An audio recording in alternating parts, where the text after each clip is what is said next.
Graham, I got one more question for you. What advice would you give to someone looking to start a business focused in health and wellness? Good question. Okay, without sounding too corny, honestly, the first thing I would point someone to is I would say seek God. So I'm very Mm, religious, and you know, if I told you the full story of the pop up, maybe we can cover this another time. But yeah. the amount of just like mini miracles Yeah. that were presented to me along this, again, I mean, none of this should have worked. Like, I mean, I had the idea for a while, but from when I finally made the decision, like, hey, we're going to start this, to actually opening our doors on the pop up, it was like under a month, or it was like maybe it Mm, was like 5 weeks or something like that, which is ridiculous. The fact that we pulled that off is nothing short of a miracle, and I could go down the long list. And so that's what I would say. So that's my purpose behind this is I'm trying to do His work. I believe He's calling me to do it through health because I don't believe. Well, I shouldn't. I don't know.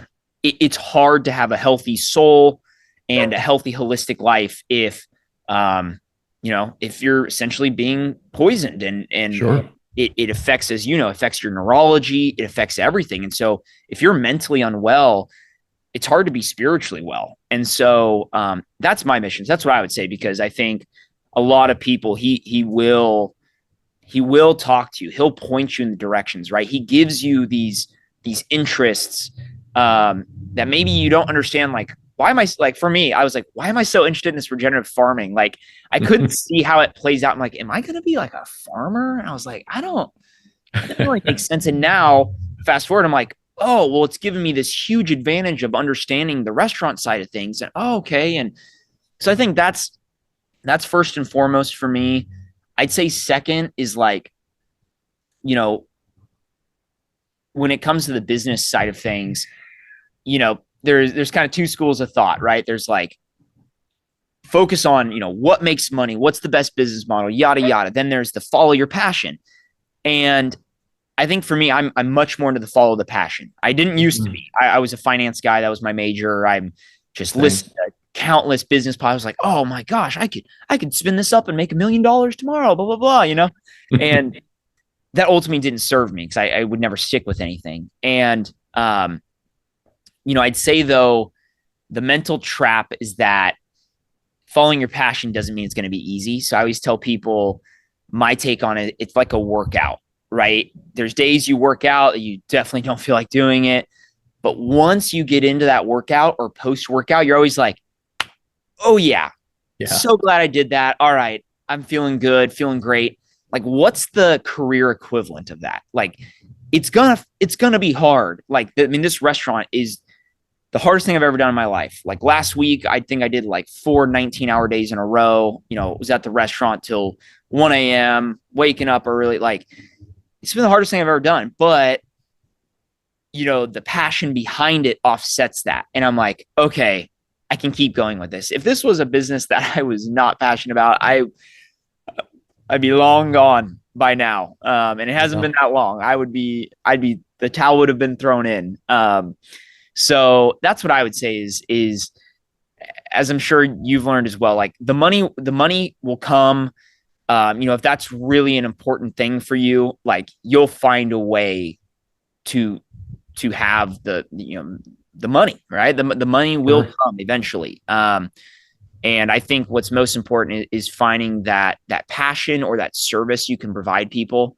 We one last little anecdote. We Before we started the restaurant, we were getting closer to our true passion, and we tried to start a tallow skincare company, and Mm, or like an all natural skincare company that was tallow based. And we actually did fairly well on it, like right out of the gates. My wife's was a director of marketing in her past life, so she's really great at the marketing. And but we kind of hit this like impetus where it was hard to differentiate and all this. And you know, we were like, okay, well, like, what do we need to do to grow this? And I literally came down to like, what? I think the best thing for me to do would be to like go out to the mall, hand out free samples to people in the mall, or it sounds silly, but like literally stand on the street corners at busy intersections, handing out free samples to cars and holding up signs. And to be honest, I didn't have the confidence to go do that. Mm, And it was a big red flag to me of like, if I can't stand on the street corner and hold up a sign to promote something, that means I don't care about it enough. And mm. I told my wife, I was like, the next thing I do, I have to be willing to stand out on the street corner with a sign and promote whatever we're doing. That's how confident I have to feel in it.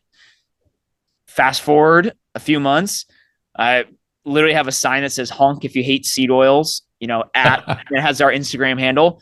And I was out in the busiest intersection in Folsom, California, was getting honks all day long to promote my business. And I said, it was a little embarrassing, I'm not gonna lie, but Of I was course. willing to do it because I said, no, like it's what's got to be Yeah. done. I've got to Yeah. do this. And so, it's paying attention to little red flags like that. I feel like that, you know, are good guiding principles. Like we're given these gut feelings and these, Yeah. points of interest for a reason. I really love that. I love that message as a whole, not just for entrepreneurs, but for anyone looking to heal or get through anything tough.